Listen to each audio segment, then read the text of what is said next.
All right, so we are doing a problem for Pythagorean theorem. So as you can see in this problem, the C is labeled over here. So hopefully you've seen the other videos on how to tell whether or not I'm missing a leg or I'm missing a hypotenuse.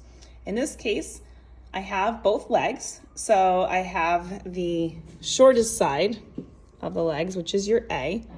And then the next largest side is your B. And then you have the C missing. The C is always across from the right angle symbol. And our two legs are always the ones that form that right angle. So again, keep track of that while you're looking at these types of problems. And we're going to use the equation a squared plus b squared equals c squared to find out what our C value is. So when we're looking at these problems, we have a nice, easy formula to follow through with, and we can look at. So once we've written that down, we're just going to plug in the numbers. So our A value, as you can see, is 5 inches.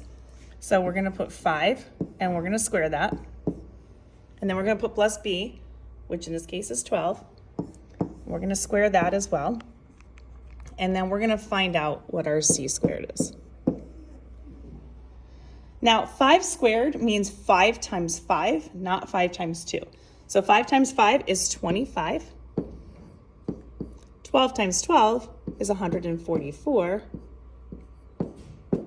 And then we get our C squared. We add those two numbers together, 25 and 144, and you get 169, which is equal to C squared.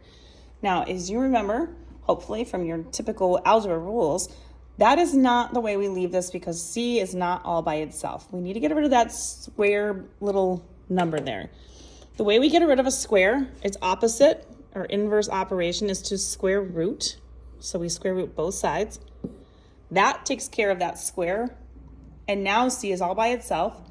And now I just hit the square root of 167, or if you know it, because it is a perfect square, you get the number 13. Now we are talking about inches. This is going to be C equaling inches. And that is your answer. That is what goes up here. And you have solved using the Pythagorean theorem. This is a Pythagorean triple. So this is one of the famous triangles that we have. And if you want more questions like this, find them on my YouTube, TikTok, and Instagram in the playlist for YouWantAlgebra. And we're going to look at this under the Pythagorean theorem.